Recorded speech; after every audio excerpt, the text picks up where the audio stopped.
In this lecture, we'll talk about HTML basics. First, we'll talk about HTML5 and then older versions. Then we'll talk about basic tags, then phrase tags, then lists, then special characters. There's going to be a lot of new tags in this lecture, so make sure you refer to the lecture notes to help guide you through the lecture. So HTML5 is the latest version of HTML. And when I say version, that means what you can put, what tags exist, and what tags you can use. It has a formal definition, and there's a group that meets and decides what tags should be allowed and what tags they should add in. And when they come up with a whole bunch of new tags, and they'll release a new version of HTML. So HTML5 is the latest, and the previous versions included HTML4 and 3 and 2 and 1, but they also had this HTML called XHTML that kind of merged a technology called XML with HTML. And for HTML5, they kind of merged normal HTML together with XHTML. So if you would have taken this class before HTML5 came out, you'd be learning about XHTML 1.0. So there's lots of different versions, and if you want to learn more about the versions, just search on the web and you can find out more about it. But in this lecture, we'll focus more about learning HTML5 tags. And there are a lot of new tags in HTML5, and we'll point those out as we go along. Okay, so let's first start off with the HTML5 template that we learned about in the last lecture. So I'm going to snap my fingers and get this template up. Alright, so here's the basic HTML5 template that we talked about in the last lecture. Just a quick review, this is the Doctype tag that tells the browser that we're using HTML5 or HTML version 5. In HTML5 they simplified this tag a lot, and they just had you put HTML there. In other versions you had to put a long URL here, so that's one reason why HTML5 is easier. And we have the HTML open tag with the closing tag down here. Also pay attention to the indentation and how far we tab over, so we make it look nice. And then we have the head tag right here, and the head tag is to tell the web browser stuff about the web page but not display anything. So anything here doesn't get displayed except for the title will be displayed at the top. And then we have our body tag right here, and then we can drag our file into our browser just like that from the desktop, and then we have our page up here, and if we save it and refresh, we can see we have the title right there. So let's learn about the heading tags. We learned about these a little bit last time, and the one thing to note that when we create a web page, again, we're describing our content, what it is. We're not worried about how it looks. So we have heading tag 1 right here, so this should be the main title of the page. So we have HTML basics right here, and that's heading tag 1. We can also have a heading tag 2, and could put heading tags here, and we should close it with the same number that we open it with.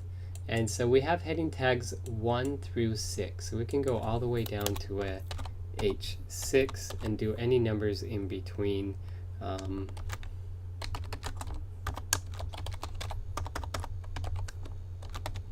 So let's see how these look on the page. We'll refresh, and we have our heading tag 1, our heading tag 2, and our heading tag 6. So you might be tempted to say, well, this is a little bit too big for my taste. Let's make this a heading tag 2. But you shouldn't worry about the size of the text. You should worry about what kind of heading this is. So if this is the most important heading on your page, then it should be an H1. If it's the second most, then it should be an H2. And an H3 should be the third most important heading on your page. Now these headings are really going to stick out, so you want to make sure that you have the right text in there. And these are what the user or the person that visits your web page is going to notice first, are these heading tags, unless you have some image that flashes out too.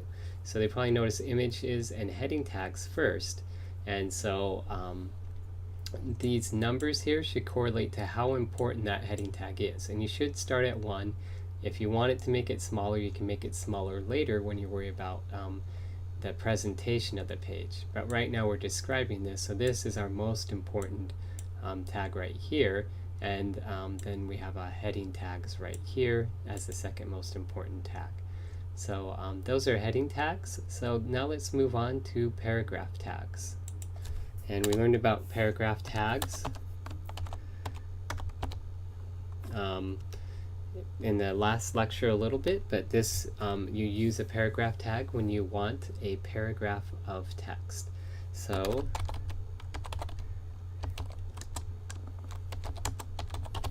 remember, we're describing our document, we're not worried how it looks, and so that's when we use a paragraph tag. So there are heading tags and paragraph tags. So then if we have more than one paragraph tag, then we would want to add another paragraph tag into it.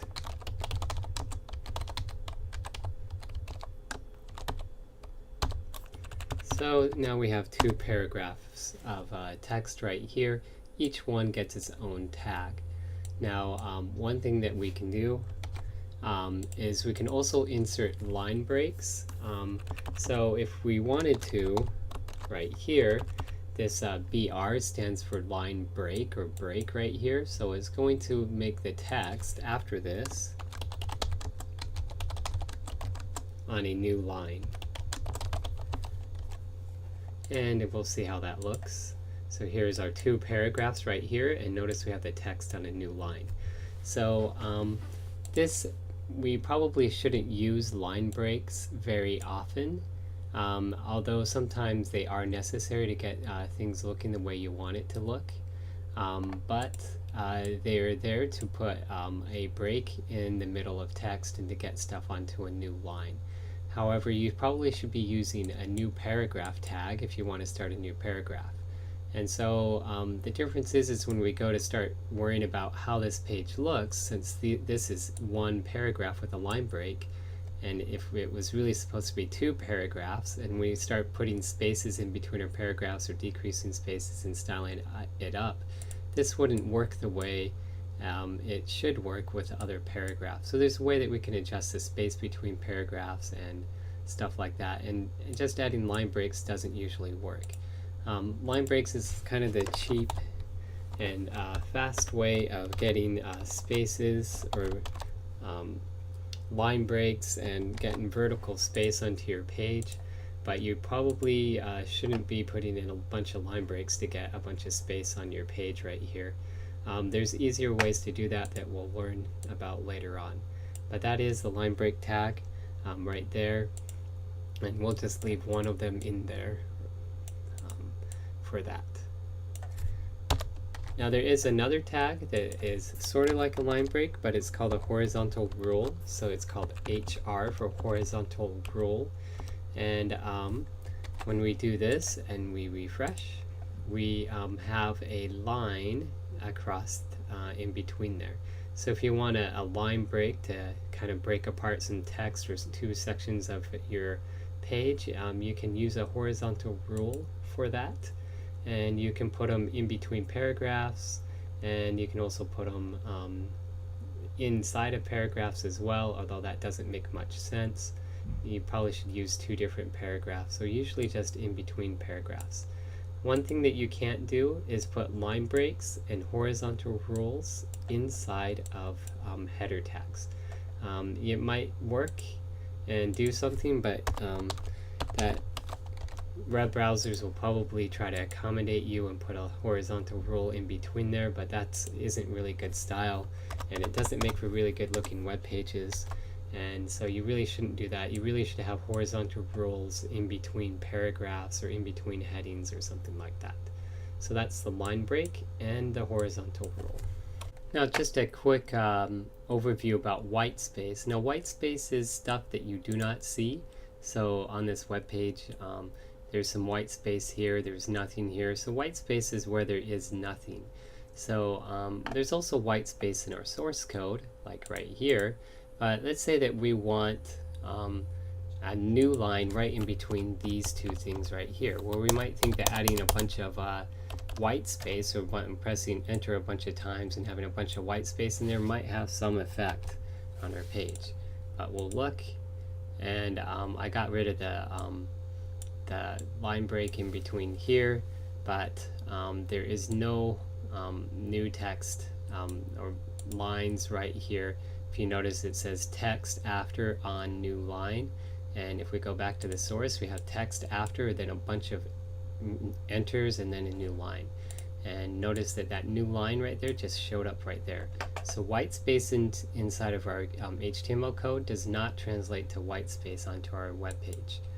We could put white space in there to help us see different sections of our HTML code, but it's not going to affect how the page looks, and it's not going to insert white space onto our web page. The only way to put white space in is to do a line break with a BR right there. That also goes with spaces as well. I can put a whole bunch of spaces right here in my small heading, and as you can tell, it didn't put a bunch of spaces here on our web page. There's still just one space. So if we want more than one space, then we have to use a special character called or a special character, which we'll talk about later, and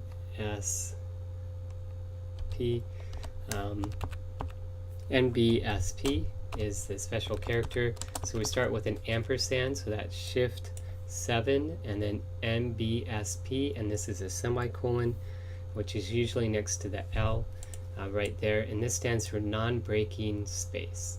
And so if we want a bunch of non-breaking space, then we can just put it right here, and each one of those will be one space, and you can see now that moved that over. Again, this isn't something that we want to do a lot. We want to just describe our text and worry about how it looks later, and there's ways that we can add more space between elements later on without putting in a bunch of non-breaking white space. So that's just a short discussion on white space, and now we'll talk about another tag that we can use, and that's a block quote. So a block quote tag is for a quote. If it's a really long quote, if you want to quote somebody, you want to make it indented, then you'll use a block quote tag. So if you study hard and do your homework, then you will succeed in this class. So this might be you quoting the professor in your class as you make a web page, and you put it in between a beginning block quote tag and an ending block quote tag right there. And when we see how this looks on the web page, if you notice, it's just indented over. That's all that block quote does by default, but if you want to make all of your quotes in your web pages look different, then you can style them different when we learn CSS. So that's a block quote. Anytime that you have a large amount of text that you want to quote somebody else saying, then you can put it in a block quote tag. So the next sections of tags that I want to talk about are phrase elements. And if you noticed, each one of these elements have caused a new line to happen. Notice in the paragraph tag we get spacing above and below it. The block quote tag as well starts on a new line in this page. Phrase elements are things that you could put in that do not cause phrase elements to happen. So we'll put phrase elements, and I'm going to snap my fingers and create a paragraph of text. So I have a paragraph of text here, and we can see that on the page. And notice the paragraph starts a new line on the page, but there could be some text that we want to emphasize. Maybe it doesn't really say anything. If we want to emphasize that text, this is a phrase element tag right here. And with all phrase elements, it doesn't cause a new line to happen on the page. it just selects some text to do something special or make it unique in some way. So this is the emphasis tag. It just is a way to emphasize some text on the screen. We can also make some text small with the small phrase element tag. And so that made the paragraph small. And so these phrase elements won't cause line breaks, and they're ways to make a text stand out. Another thing is another one that we can do is strong as well.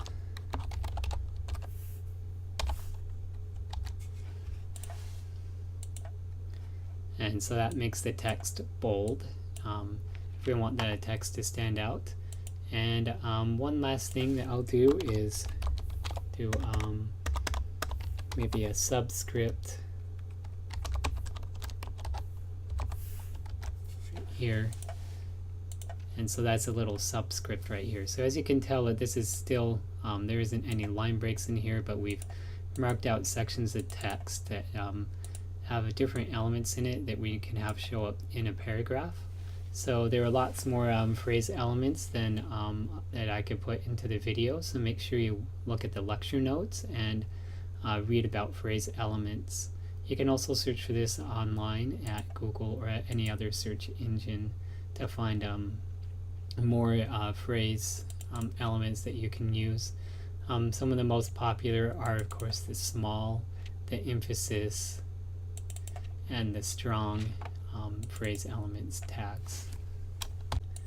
The next tags that we'll talk about are tags that can be used to create lists. We have 3 types of lists. They're ordered lists, unordered list, and description list. We'll focus on ordered and unordered list first. So let's talk about lists. And we'll first do an ordered list. So OL stands for ordered list, and we need a beginning tag and an ending tag to be able to do that. And then in between the 2 tags, and if you notice the indentation here so that I can match the beginning and ending tags, I will put a list element or list item. So LI stands for list item right here, and so we can have this be the first item, and then a closing LI tag to end the first item. And so we can add a second item,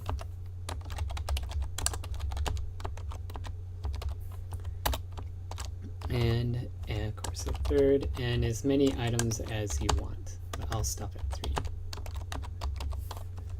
So when we have this, we see the page, and we have our list down here. We have the first item, the second item, and third item. And notice that the numbering happens automatically for us. We see the 1, 2, 3.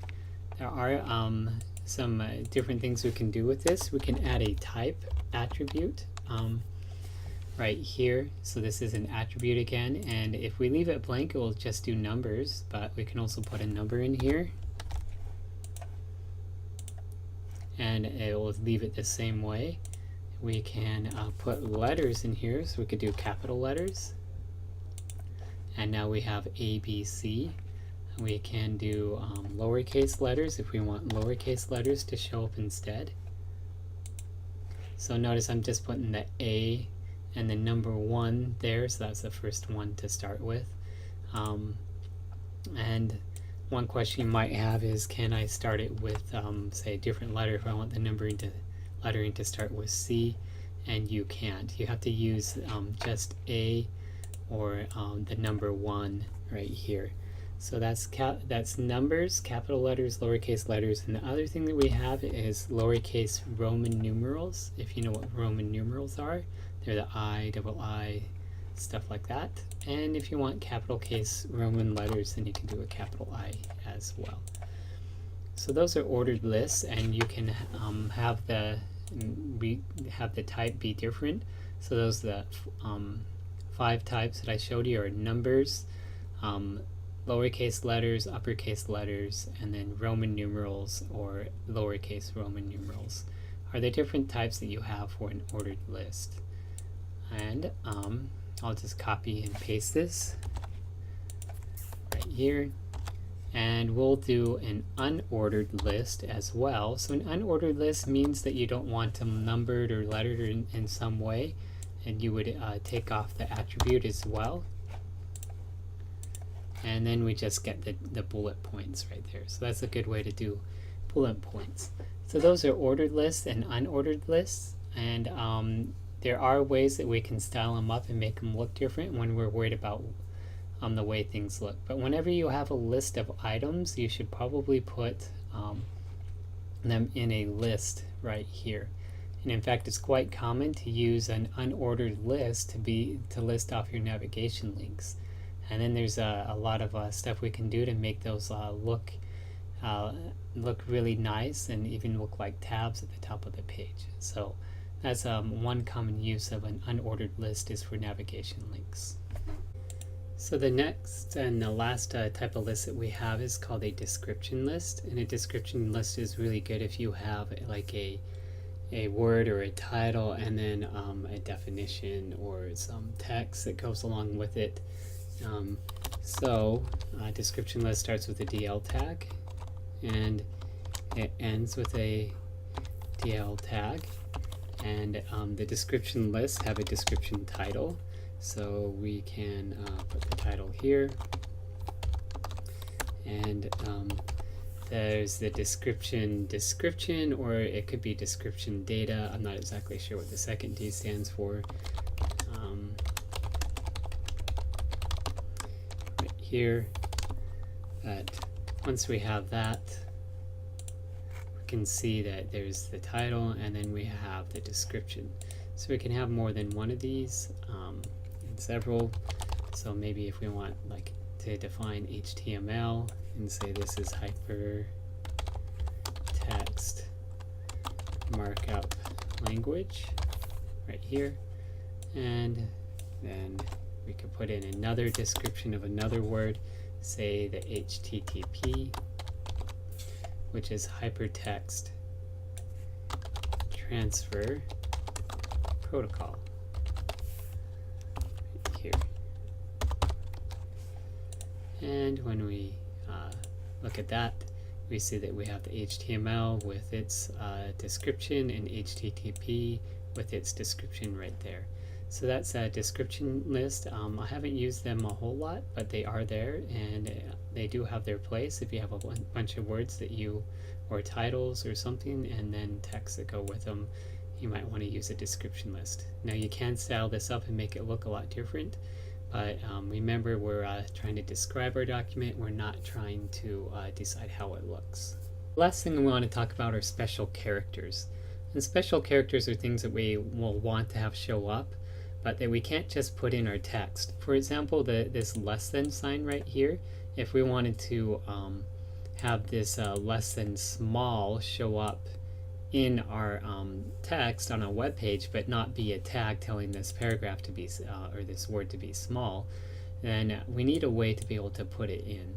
So just so we can see what might happen if we don't, if I put a less than sign right there and we view this page, you can tell that the just disappeared out of this paragraph right here, and that's not what we wanted. We wanted the less than sign to actually show up.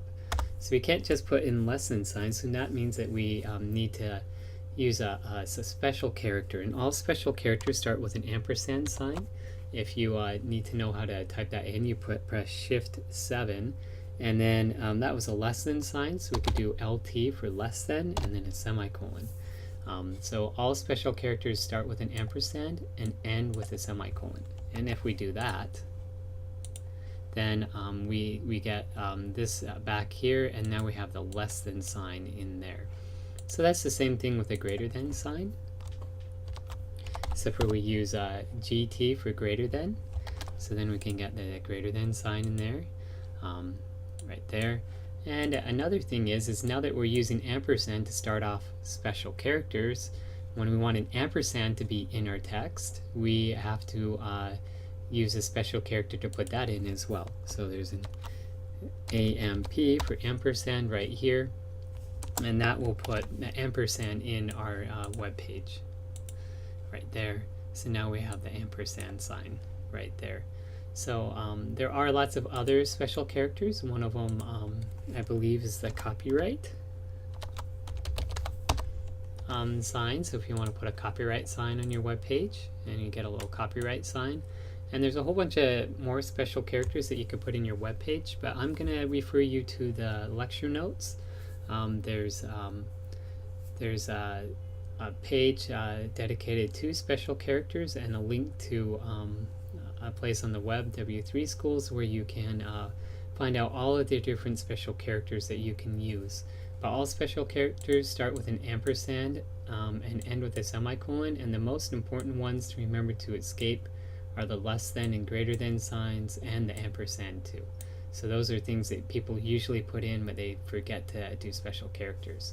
Now sometimes if you just have an ampersand sign in your page, it will still show up, but it's not the exact way to do it. It's just the browser guessing that that's what you want. So when you want an ampersand sign, you need to put all of that in.